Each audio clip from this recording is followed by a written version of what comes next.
There are hundreds of thousands of stories around us that tell us of success and failure, joy and tragedy, but most of all, these stories tell us the legacy of someone who dared to see a dream. A dream that makes a man relentless and dedicated towards his devotion, makes him an inventor. Many men stumbled upon such great, unique ideas and later prospered through hardship and pain, but only a few of these ideas kickstarted an entire industry.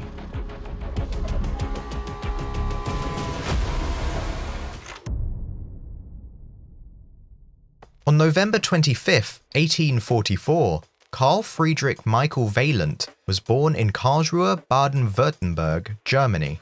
Later, Carl took his father's last name Benz through the marriage law of Germany at the time. Carl Benz was born to a very poor family. At the early age of 2, he lost his father to pneumonia. His mother, Josephine Vaillant, worked hard to provide proper education for her son because Carl Benz was already considered a prodigy. At a very early age in Carl's educational journey, he had the luck of studying under the instruction of Ferdinand Rettenbacher, who is regarded as the founder of science-based mechanical engineering.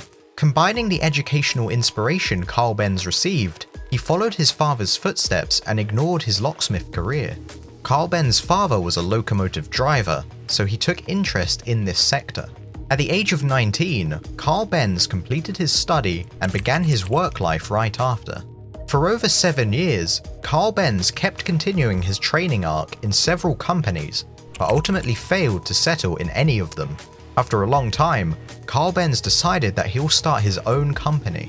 In 1871, Carl Benz opened a mechanical workshop with August Ritter, but in the first year of the workshop, Carl Benz realized August Ritter was not reliable and the workshop wasn't doing great financially. At that time, Carl Benz's fiancée, Bertha Ringer, bought August Ritter's share. In 1872, Bertha Ringer and Carl Benz got married, and Bertha took Carl Benz's last name. With a new owner Carl Benz could rely on, he started working on various projects to patent. In 10 years, Carl Benz patented the speed regulation system, but a problem rose again. This time it was professional rather than financial. The Benz couple had to make a corporation to continue their high-cost business. Because of that, they had to do exactly this and created the company Gas Motor and Fabric Mannheim. Carl Benz didn't like this move for many reasons, but some of them were too much for him to bear.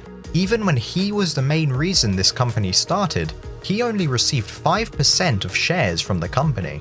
He did get a position as director, but he didn't have the authority he'd like to have.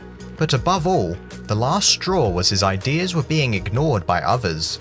This one reason was enough for Carl Benz to leave the company after only a year. Carl Benz was determined to start another company, but this time with the right crowd. He wanted people who share at least a basic knowledge of mechanical engineering, or even a passion for the subject. Carl Benz found Max Rose and Friedrich Wilhelm Esslinger, 2 men who owned a bicycle repair shop, and together they opened a company named Benz & Cie. The company quickly saw success and its employee number rose to 25. This company was producing engines and it was quite profitable for them. And because the business was doing good, Carl Benz put his attention towards his dream project, an automobile with an engine. In 1885, Carl Benz was finally able to finish his work and patented Benz Patent Motorwagen, a freewheel automobile with a gasoline-powered engine. This model was the first commercial automobile patented in history, which makes Carl Benz the father of the automobile industry.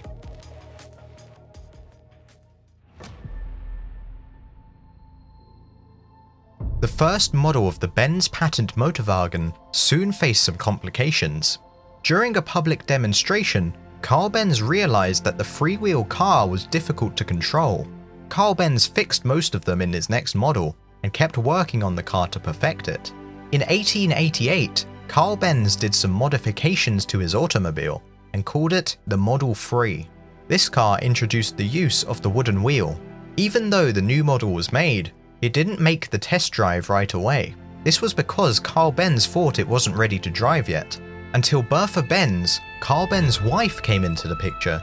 Without telling her husband or the proper authority, Bertha Benz took the Model 3 out of the garage and decided to drive the car. She intended to visit her mother on this trip, so she took her 2 sons, Richard and Eugen, with her. Bertha Benz started her journey without even realizing that she was writing history. This trip made her the first driver of a commercial car ever.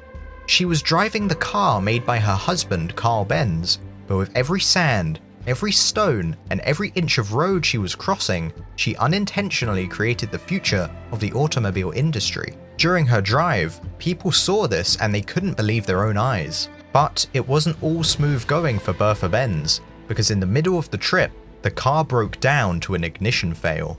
This didn't stop her, however. She used her garter to fix the problem and continued her journey once again. At the time, Carl Benz new cars and their modified models were showcased in a small area. Long drives were never an option because Carl Benz treated them as prototypes. But Bertha Benz knew her husband's invention was ready for the people. Even though the trip was made so Bertha Benz could visit her mother, there were 2 more reasons behind the trip. 1. Bertha wanted to promote the automobile to the general public in a more advanced way. This trip was a huge promotional success because a lot of people saw her journey and started to talk about the car. The second reason, as we mentioned earlier, was to let Carl Benz know that his invention was ready for the world. After returning from the trip, Bertha Benz updated her husband about the car's efficiency and also let him know some modifications that needed to be done. She told her husband to use a 3rd gear because 2 gears were not enough for the car to climb hills. She also showed her husband some modifications that she had applied during the journey, like the quick fixing of the exhaust system and using leather instead of wood to create a braking mechanism. She also showed her invention, the brake linings, to her husband. And just like that, Bertha Benz's 104-kilometer journey opened the automobile industry, and Carl Benz took off first before anyone else. After the publicity stunt that Bertha Benz had successfully pulled off, people started to talk about Carl Benz's Benz patent Motorwagen. This also gave a big boost to his company. At the time, Benz and Cie were already in the business of selling engines, so the new publicity and a huge demand for internal combustion engines made Carl Benz realize that they needed to expand their business. In 1889, Carl Benz's company had 50 employees, a number that was raised to 430 in 1899. At the end of the 19th century, Benz was the largest automobile company in the world. Benz 4-wheel cars, Victoria and Benz Valo, were doing great in the market. At the beginning of the 20th century, Benz and Cie met their first competition, Daimler Motor & Gesellschaft. Although Gottlieb Daimler, founder of Daimler Motor & Gesellschaft, was no longer alive, his creations and his company kept giving Benz and Cie the competition they never faced before. This pushed Carl Benz's company to be more innovative and business smart. Carl Benz, however, retired in 1903 and became the director of the board of management. Carl Benz's son, Richard Benz, came into the company for the 2nd time, and shortly the next year, 1904, Benz and Cie solidified their name as the leading manufacturer of automobiles. In the wake of the German economic crisis, Benz and Daimler decided to merge, and in 1926 formed the company Daimler and Benz. This merger turned out to be a very successful decision because their sale tripled in just a year. Their new cars were called Mercedes-Benz from then on, and the name became iconic in the automobile industry.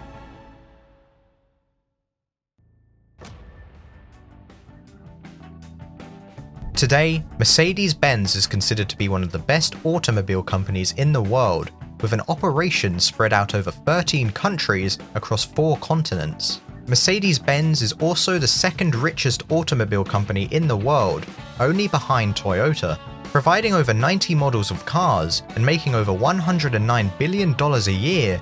Mercedes-Benz is thriving, and its reign is not stopping anytime soon.